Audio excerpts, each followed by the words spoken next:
सतत रडणाऱ्या लोकांना सहानुभूतीशिवाय काहीच मिळत नाही. सतत रडणाऱ्या लोकांना सहानुभूतीशिवाय काहीच मिळत नाही हे वाक्य कठोर वाटू शकतं.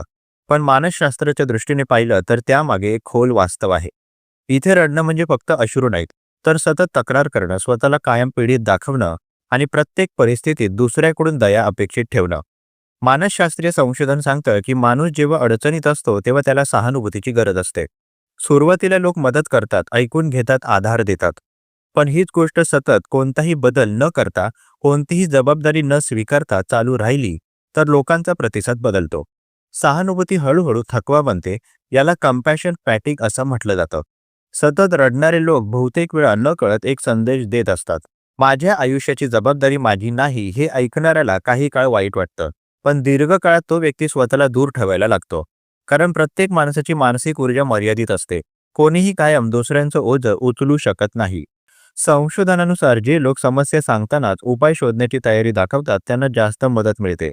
उलट जे लोक फक्त वेदना मांडतात पण बदलाची इच्छा दाखवत नाहीत त्यांना मदत मिळण्याचं प्रमाण कमी होत जातं. लोक सहानुभूती दाखवतात पण कृती करत नाहीत. म्हणजेच बिचारा आहे एवढंच वाक्य ऐकायला मिळतं. मानसशास्त्रात लर्न हेल्पलेसनेस ही संकल्पना आहे. सतत स्वतःला असहाय्य समजणारा माणूस हळूहळू खरोखरच असहाय्य बनतो. तो प्रयत्न करणं थांबवतो. त्याच्या आजूबाजूचे लोकही त्याच्याकडून काही अपेक्षा ठेवणं सोडून देतात. परिणामी त्या व्यक्तीला ना संधी मिळते ना प्रगती, फक्त सहानुभूती उरते. सहानुभूती ही भावनिक औषधासारखी आहे. योग्य प्रमाणात दिली तर बरं वाटतं, पण तीच गोष्ट अति झाली तर ती व्यसनासारखी होते. काही लोक नकळत सहानुभूतीवर जगायला लागतात. समस्या सुटावी यापेक्षा लोकांनी आपल्याला समजून घ्यावं एवढीच अपेक्षा राहते. अशा वेळी समस्या कायम राहते, फक्त श्रोते बदलतात. समाजात याचं उदाहरण आपण रोज पाहतो. ऑफिसमध्ये सतत तक्रार करणारी व्यक्ती, कुटुंबात कायम दुःखी असलेली व्यक्ती किंवा मित्रांमध्ये नेहमी नशिबाला दोष देणारा मित्र. सुरुवातीला सगळे ऐकतात, काही काळाने लोक विषय बदलू लागतात, अंतर ठेवू लागतात, कारण नकारात्मकता संसर्गजन्य असते असं मानसशास्त्र सांगतं. याचा अर्थ असा नाही की रडणं चूक आहे. भावना व्यक्त करणं आवश्यक आहे, पण फरक आहे एकदा रडणं आणि सतत रडत राहणं यामध्ये. पहिलं मानसिक आरोग्यासाठी चांगलं आहे, दुसरं मानसिक अडकलेपणाचं लक्षण आहे.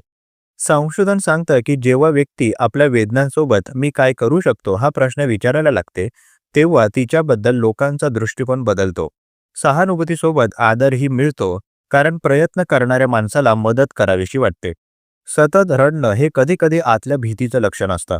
बदलाची भीती, अपयशाची भीती, जबाबदारीची भीती यामुळे माणूस वेदनांमध्ये सुरक्षितता शोधतो. मानसोपचारात अशा लोकांना हळूहळू स्वतःच्या ताकदीची जाणीव करून दिली जाते. महत्वाची गोष्ट म्हणजे सहानुभूती हा शेवटचा टप्पा नसावा, तो सुरुवातीचा आधार असावा. पुढे आत्मविश्वास, कृती आणि निर्णय यांची गरज असते. नाहीतर माणूस एका जागीच अडकून राहतो.